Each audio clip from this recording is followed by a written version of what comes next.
Hello, all my friends out there. Welcome back. This week, I have a question for you to start off, and then I'll tell you what we're talking about. My question for you is, what are you doing right now, this afternoon, this evening, this weekend, this week, to take control of your finances? I always want you to walk away with something practical, something that's going to benefit you that you can put into action. So what I'm going to talk about today is, why does the order in which you do things matter? Because if you're anything like me, I will share this probably many times. When I first started my journey of financial freedom, I didn't know where to begin. I did start with my paycheck, but I wanted to understand what was in my paycheck. But ultimately, I didn't know which steps to do first, because we talk about emergency savings, debt. Should I pay off my home early? Should I be saving for retirement? What about the college loan or college savings? What goes in what order? How do I know how to prioritize things and how much to do in which order? All that. It's overwhelming, and then it's easier just to say, forget it, I quit, I can't do this, it's too complicated. There's way too much information out there. So we're going to talk about that today, and that's why I have this whiteboard here. We're going to take it to the classroom. We're going to put some practical things on this board so that you can see it. But I'm going to start off with this concept, which is, what I just said was, do I do a little emergency savings? What about retirement? Let's put retire here. Don't mind my bouncy board. We can talk about college,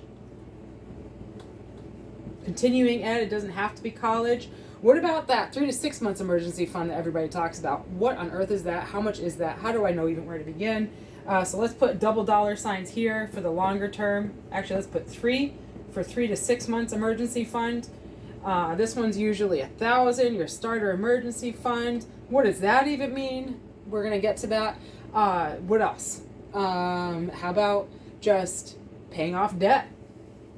That's a big one. Get rid of that debt. When do I do that? How do I do that?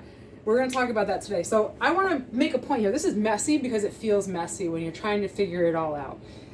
My personal experience was, I tried to do it all at once. I would try to save some money, and then something came up and I'd have to stop saving, or I'd have to deplete the savings, and then I'd even sometimes go into debt with the emergency that came up or whatever that was. Sometimes I needed money fast, for the shorter term. I'd pull back on my retirement. I was trying to keep up with the company match, but then I was like, well, I need some cash flow now, so I'd stop investing in retirement, and oftentimes it would take me a while before I started again, because it was nice having that cash back in my pocket. So what we're going to talk about today is just how to know what to do. And then if you have college debt or you're saving for college, where does that fit into all this? I didn't start when I was a baby. I have a child. We didn't start when we were young. What do you do? And where do you even start to chip away at this elephant? So what we're going to do today is talk about why the order matters. I'm going to erase this chaos, and we're going to start with where you begin. So I'm going to show you a little sneak peek into the RaDICAL method. Sorry, my whiteboard's so bouncy. I'll get a better setup eventually, or I'll nail it to the wall back here. But when we talk about where do you begin, you want to start with a buffer, a cover your butt buffer. That's going to be your starter emergency fund. That's that dollar bill here. This is the $1,000 in a starter emergency fund. Why does that matter? Because that's going to be the tiny bit of buffer between you and Murphy's Law, the emergencies that come up that are unexpected, this is going to help prevent you from swiping that credit card one more time. It's going to start building your momentum towards getting out of debt, getting a bigger savings account so that you're not having to depend on credit cards to sustain your cash flow and your lifestyle. The next step here is going to be get out of debt. I'm going to put a big X in that. You're going to get out of debt. You're going to take whatever momentum you had in your $1,000, you're going to put that momentum towards getting out of debt. You're going to do a debt snowball. I'm not going to get into all the methods in this video today, but debt snowball is the fastest, builds most momentum, builds those behavioral changes that helps you feel the success, because the debt snowball starts with the smallest balance first, not the highest interest. You're going to start with the smallest balance so that you can feel the success of knocking out your debt.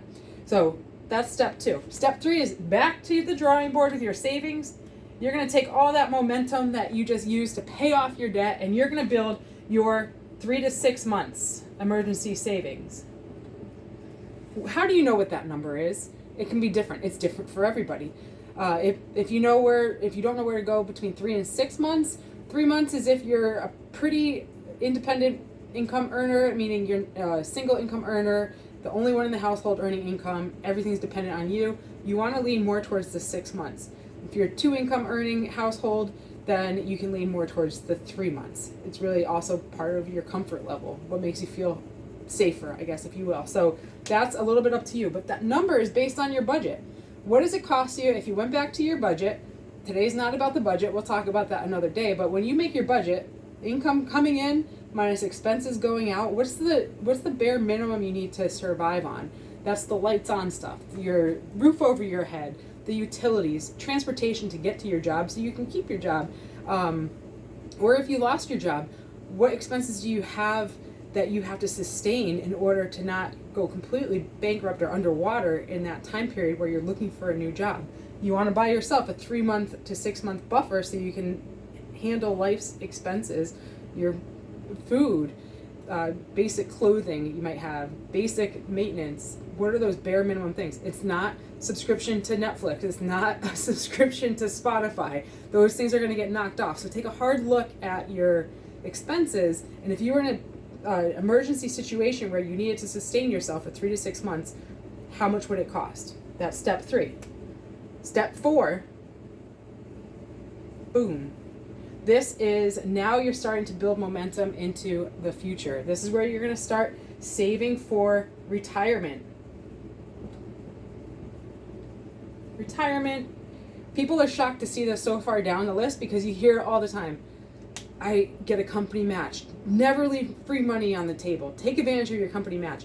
As I just shared earlier in the chaos picture, I was a yo-yo. I would get into the company match, I'd jump back out. I'd take a loan, I'd leave, change jobs, I'd have to pay taxes on that loan.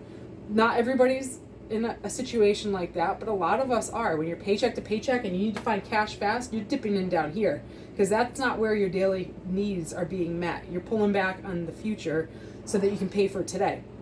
So once you get stable and you have your baby emergency fund, your cover your butt emergency fund up here, your debt's out of the picture, everything but your home. We'll get to that part next. You got a 3 to 6 month buffer so you can actually do life with some peace, and now you're focusing. This is everything that's today. TODAY. Now from here on out, you're focusing on tomorrow. Take care of today so you can focus 100% on tomorrow. Your retirement should be about 15% of your income. My disclaimer is always, I'm not your financial advisor. I'm a financial coach. I want to get you thinking about these things. You can take these concepts to your financial advisor and make sure you're on track for your goals. But the reason behind 15% is based on the average American income, right around $75,000, $80,000. If you saved 15% for 30 years, say you were saving from 35 to 65, that'll land you around $2 million. Based on 10% average return, double-digit average return. That's not impossible. I'm giving you the high-level bullet points. You can do the math. You can find a compound interest calculator. I've checked the math out. That's pretty much where you land. The idea is that you can live off the interest when you get to that size of a nest egg and then not deplete your nest egg. It'll continue to produce income for you. High-level concepts. That's where that number comes from. Your situation might be a little bit different. Yours might be a little bit less, a little bit more, but that's a ballpark to shoot for. You'll see that that's higher than your company match also. Company matches can be 3 to 6%. You're going to do this in addition to your company match. This is your retirement contribution, not what the company is bringing to you. So you'll be in good shape if you aim for that. Next up is college or continuing ed, I like to say it. Let's put college in there just for simplicity. This is when you're starting to save. You know, you might have some college, but your kids might be going to college. You're going to do the best you can to help them out, but you also need to encourage them to take a stake in the game. Your retirement is important because you're going to have to retire. You're going to have to live on the income that you retire with. College isn't mandatory, whether you like to think it or not. It's not mandatory. There's other alternatives. There's ways to get through college over a longer period of time so you don't go into crazy debt.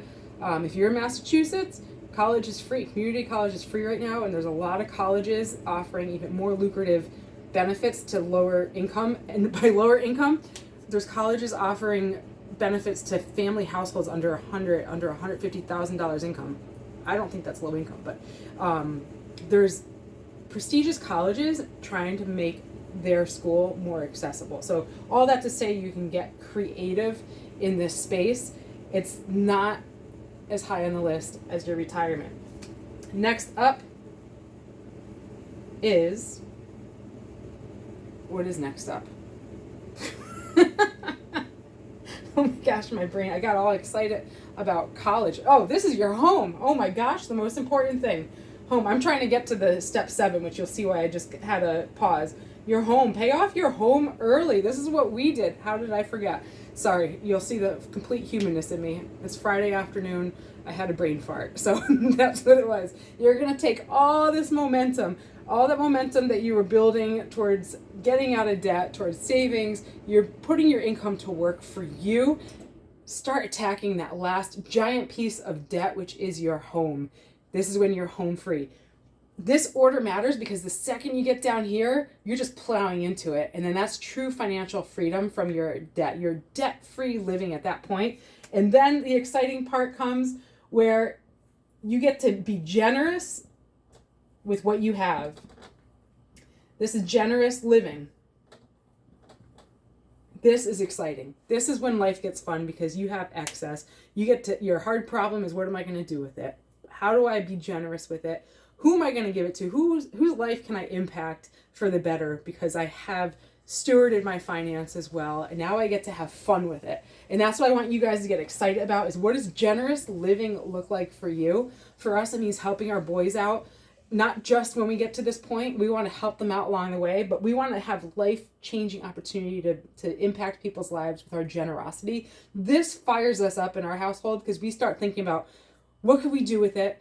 What could we, put into action that was a stumbling block before, that was a barrier for somebody before, something that could change somebody's life who is maybe even grieving.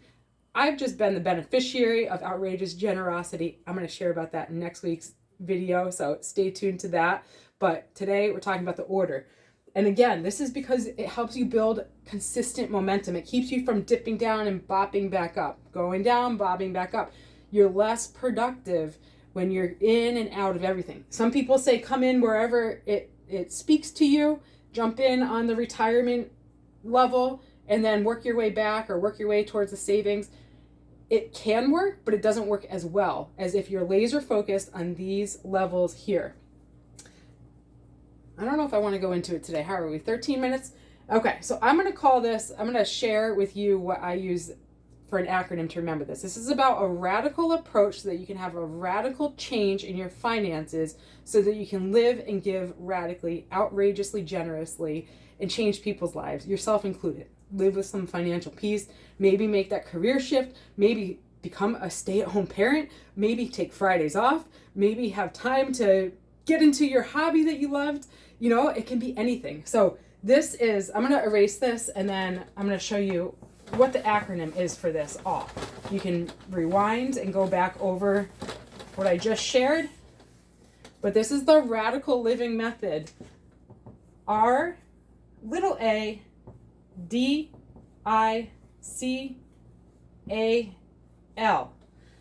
Instead of those 7 steps, it's tied to radical. So this is your rainy day fund. Rainy day. Then you're going to attack your debt. Then you're going to create your disaster recovery plan. That's your 3 to 6 months. So the rainy day is 1,000. Attack debt, everything but the house. DISASTER. That's your 3 to 6 months. I is invest. C, college or continuing ed. anything that's going to improve your knowledge to help you make a living doing stuff that you enjoy and you love, and that hopefully will be something you can sustain and build on and create a name for yourself. So we'll just do a continuing ed. Then this big A is attack your mortgage. More to come on that. That is something I'm extremely passionate about. There's other ways to pay off your house except for a mortgage. We're going to dive into that. That's going to be what my digital course is about. I'm going to keep talking about it because it's going to keep me accountable to get it out there. But I hope I piqued your appetite in the last thing that I talked about, a HELOC. We'll get into that more. And then last is live and give like no one else. This is what it's all about. My friends, I want you to get excited about getting down there, and you can get down there fast. Most people pay off their non-mortgage debt in 18 to 24 months when you get focused. Guess what? That means you might be pulling, depending on your age, always talk to a tax professional or a retirement professional, but for what I did, I temporarily pulled back on my retirement. I actually canceled it for a little bit so I could take care of these steps in the right order. I was out of all debt, $30,000 of credit card debt and home improvement loans, got the cars paid off, home paid off entirely. The last 80% of it paid off in a 3-year time span, 3 years and 3.5 years actually. But out of that 3.5 years, 2 years and 3 months is all it took to pay off the home. So that beginning portion was the $30,000 debt. So the home didn't even take me 3 years. I'm telling you this because I want you to know how fast you can work through this when you're motivated and when you just get serious for a little bit. Every day wasn't easy. You always hear me say it's not always easy, but it's always worth it. Every day is not easy, but the things that are worth achieving are worth pushing through, are worth persevering for. Show your kids that it is worth working hard for something. Show your kids what it looks like to put their finances in a godly order, honestly, getting out of debt and not being a slave to your lenders, especially credit card debt. Investment debt can be a little bit different. We can talk about that another time, but that credit card debt is killing you if you're carrying a balance. They're in the high double digits of like almost 30%, 17+%. This is your problem. Get out of this debt, and this rest of this flow is going to happen fast. So I just want to get you excited because I get really excited talking about this, if you can't tell. But I want it to be practical. I want you to know a little bit of the why behind the what you're doing so that you have focus on each step. Okay, this is important because, again, rainy day fund just builds a little buffer so that you can start focusing on your debt. Then you get a really big buffer so that you don't have to worry if something happens. Then you start working towards your investment in the future with the college, getting rid of your mortgage, and then being ridiculously generous and changing lives. So I hope that got you a little bit excited today. Next week, I am going to talk about the outrageous generosity that I was on the receiving end of, which is just a whole nother level to realize what that feels like. So please tune back in next week. I'm going to talk to you about that. And until then, always reach out to me. You can jump on my website, moneywisemom.com. There's a contact me page. Reach out to me there or email me, Leah, Leah, at moneywisemom.com if you have questions. Jump in the comments and share your thoughts. I'm pretty sure this is going to stir some feathers up or ruffle some feathers. This is not what most of the United States really pushes. Where we are is not there, but we're very much stuck on this step. We're stuck in debt, so I'm pretty sure some of you might not like this entirely because of what I'm saying, but that's okay. I hope I do get you thinking. Somewhere along the bottom here, there's a little MoneyWise Mom M. Subscribe, and you'll get my videos every week. And I appreciate you all the time for tapping in, joining in, and until next week, it's not always easy, but it is always worth it. I promise you that. And that's all for this week. Bye for now.